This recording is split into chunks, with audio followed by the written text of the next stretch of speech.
Bienvenue dans le cœur de l'info sur France 24. Il est 19 h à Paris. À la une de l'actualité, à Gaza, des milliers de Palestiniens déplacés par la guerre continuent à arriver dans le nord de l'enclave.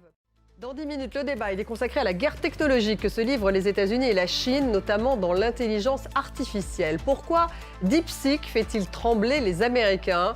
L'IA est-elle le domaine dans lequel la concurrence entre les deux puissances est la plus féroce? L'arrivée de Donald Trump change-t-elle la donne? Et puis l'Europe a-t-elle quelques points forts à quelques semaines de l'ouverture à Paris du sommet de l'IA? Actualité au Proche-Orient pour démarrer avec à Gaza ces milliers de Palestiniens déplacés par la guerre qui continuent à arriver dans le nord de l'enclave.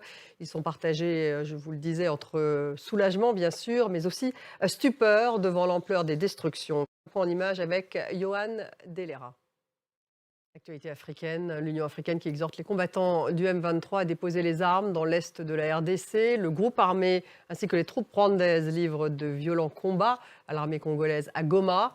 Le Conseil de paix et de sécurité de l'Union africaine s'est réuni d'urgence et à Kinshasa, des manifestants en colère ont attaqué plusieurs ambassades, dont celle du Rwanda, mais aussi de la France, de la Belgique ou encore des États-Unis. À Kinshasa, Aurélie Bazara, Bigangula. Retour à la situation au Proche-Orient et notamment à Gaza avec vous, Bilal Tarabeh. Bonsoir Bilal. Et puis cette déclaration du ministre français des Affaires étrangères au propos de Donald Trump, Jean-Noël Barrot, qui estime que les déplacements forcés de Palestiniens de Gaza vers l'Égypte et la Jordanie proposés par Trump seraient, je cite, inacceptables et en contradiction avec une solution à deux États. C'est la réaction officielle de la France. Oui, alors en réalité, il s'agit de deux déclarations.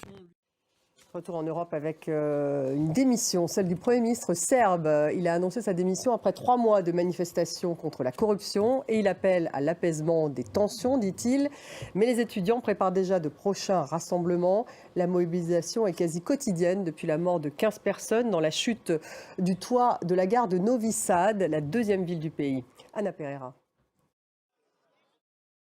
La nouvelle allée chinoise, celle du serpent, avec ces millions de personnes qui rentrent passer les fêtes dans leur ville natale. Anna Pereira. Merci de rester avec nous. Tout de suite, le débat il est consacré à la guerre technologique que se livrent les États-Unis et la Chine dans l'IA, l'intelligence artificielle. Pourquoi DeepSeek fait-il trembler les Américains? L'IA est-elle le domaine dans lequel la concurrence entre les deux pays est-elle la plus féroce? L'arrivée de Donald Trump change-t-elle la donne? Voyez, question que nous en posez à nos invités dans quelques minutes. Restez avec nous.